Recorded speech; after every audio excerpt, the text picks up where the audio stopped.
Assalamualaikum warahmatullahi wabarakatuh.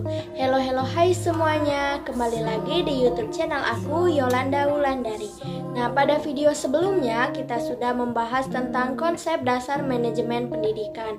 Nah, pada video kali ini kita akan sama-sama membahas dan belajar tentang tugas dan tanggung jawab manajemen pendidikan pada mata kuliah pengelolaan pendidikan yang diampu oleh Bapak Dr. Muhammad Kristiawan MPD. Happy watching!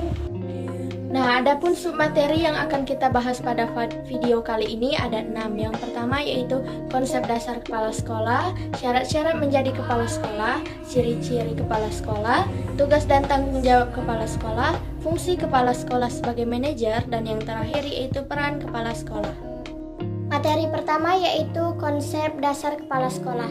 Nah, secara etimologi, kepala sekolah adalah guru yang memimpin sekolah menurut Purwadarminta tahun 1976 halaman 482. Nah, kata kepala sekolah ini berasal dari dua kata yaitu kepala dan sekolah. Kepala dapat diartikan sebagai ketua atau pemimpin dalam suatu organisasi. Nah, sedangkan sekolah adalah sebuah lembaga di mana tempat terjadinya penerimaan dan pemberian penjelasan.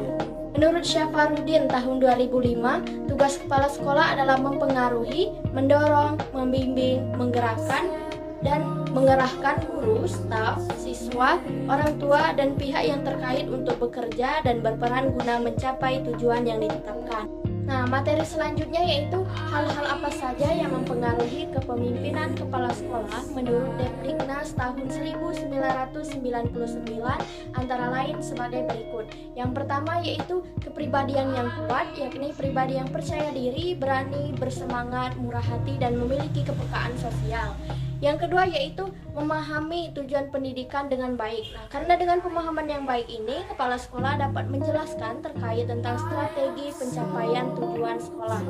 Yang ketiga yaitu memiliki pengetahuan yang luas tentang bidang tugasnya maupun bidang lain yang terkait. Dan yang terakhir yaitu memiliki keterampilan yang profesional, yaitu keterampilan yang terkait dengan tugasnya sebagai kepala sekolah. Materi selanjutnya yang akan kita bahas yaitu syarat-syarat menjadi kepala sekolah. Berdasarkan Surat Keputusan Menteri Pendidikan Nasional Nomor 13 Tahun 2007, syarat-syarat menjadi kepala sekolah adalah sebagai berikut. Yang pertama yaitu kualifikasi umum kepala sekolah atau madrasah. Nah, dibagi lagi menjadi berapa yaitu A. Memiliki kualifikasi akademik sarjana S1 atau diploma 4, D4 kependidikan atau non-kependidikan pada perguruan tinggi yang terakreditasi. B. Pada waktu diangkat menjadi kepala sekolah berusia setinggi-tingginya 56 tahun. C. Memiliki pengalaman mengajar sekurang-kurangnya 5 tahun menurut jenjang sekolah masing-masing. Nah, kecuali di Taman Kanak-kanak atau Rodatul Atfal memiliki pengalaman mengajar sekurang-kurangnya 3 tahun. Dan yang terakhir yaitu memiliki pangkat serendah-rendahnya 3C bagi pegawai negeri sipil dan bagi non-PNS disetarakan dengan kepangkatan yang dikeluarkan oleh yayasan atau lembaga yang bersangkutan. Nah, yang kedua yaitu kualifikasi khusus kepala sekolah atau madrasah. Dibagi lagi menjadi beberapa. Yang pertama yaitu A. Kepala Taman Kanak-kanak atau Rodatul Atfal TK atau RA.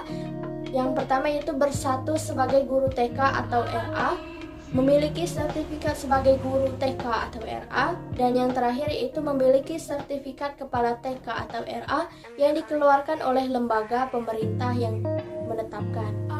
Nah, yang kedua yaitu kepala sekolah dasar SD atau MI.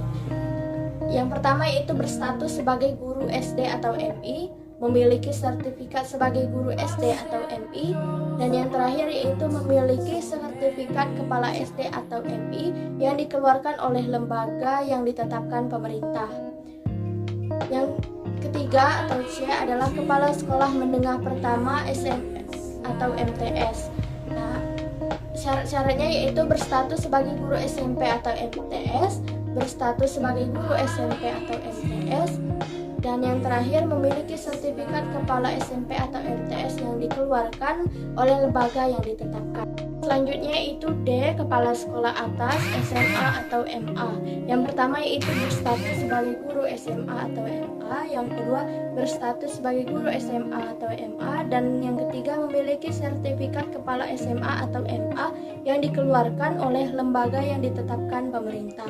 Dan yang terakhir yaitu E. Kepala sekolah kejuruan SMK atau MAK. Yang pertama yaitu berstatus sebagai guru SMK atau MAK, yang kedua berstatus sebagai guru SMK atau MAK, dan yang ketiga memiliki sertifikat kepala SMK MAK yang dikeluarkan oleh lembaga yang ditetapkan pemerintah. Materi selanjutnya yang akan kita bahas yaitu ciri-ciri kepala sekolah. Menurut Husnur Glo tahun 2010, ciri-ciri kepala sekolah efektif meliputi 1. Memiliki visi misi yang kuat tentang masa depan sekolahnya dan ia mendorong semua staf untuk mewujudkan visi misi tersebut. 2. Memiliki harapan tinggi terhadap prestasi siswa dan kinerja staf. 3. Tekun mengamati para guru di kelas dan memberikan umpan balik yang positif dan konstruktif dalam rangka memecahkan masalah dan memperbaiki pembelajaran. 4. Mendorong pemanfaatan waktu secara efisien dan merancang langkah-langkah untuk meminimalisir kekacauan. 5. Mampu memanfaatkan sumber-sumber material dan personal secara kreatif. Dan yang terakhir yaitu memantau prestasi siswa secara individual dan kolektif, serta memanfaatkan informasi untuk mengerahkan perencanaan instruksional. Beranjak ke materi selanjutnya yaitu tugas dan tanggung jawab kepala sekolah menurut Irawan pada tahun 1986. Ada 2 tugas dan tanggung jawab kepala sekolah. Yang pertama yaitu tugas kepala sekolah dalam bidang administratif mencakup A. Pengelolaan pengajaran merupakan dasar kegiatan dalam melaksanakan tugas pokok. B. Pengelolaan kepegawaian. C. Pengelolaan kemuridan. D. Pengelolaan gedung dan halaman. E. Pengelolaan keuangan, dan F. Pengelolaan hubungan sekolah dan masyarakat.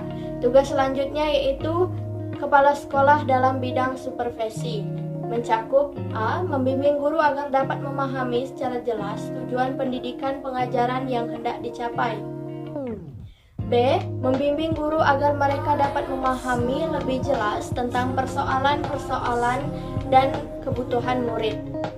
C. Menyeleksi dan memberikan tugas yang paling cocok bagi setiap guru sesuai dengan minat dan memberikan penilaian terhadap prestasi kerja sekolah berdasarkan standar sejauh mana tujuan sekolah itu dicapai. Materi selanjutnya yang akan kita bahas yaitu fungsi kepala sekolah sebagai manajer. Stoner pada tahun 1978 mengatakan ada 8 fungsi kepala sekolah sebagai seorang manajer, yaitu 1. Bekerja dengan orang lain. 2.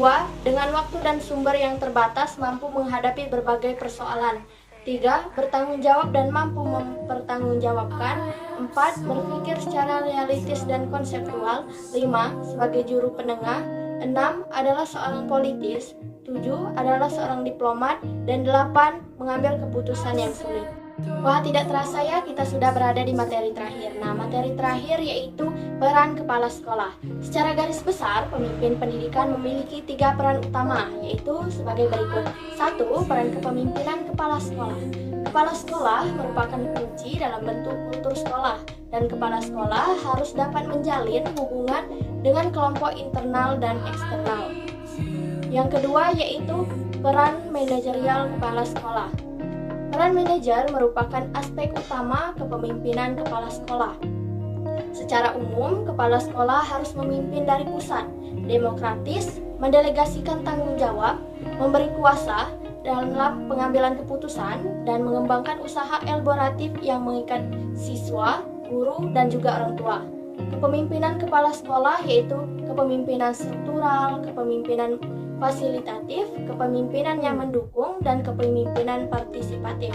Nah, peran terakhir yaitu peran kurikulum pengajaran. Kepala sekolah menjamin kualitas pengajaran, mengawasi dan juga mengevaluasi pengajaran, mengalokasi dan melindungi waktu pengajaran, mengkoordinasi kurikulum, memastikan isi mata pelajaran tersampaikan, dan yang terakhir yaitu monitoring kemajuan siswa.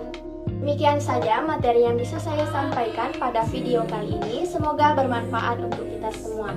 Saya akhiri, wassalamualaikum warahmatullahi wabarakatuh.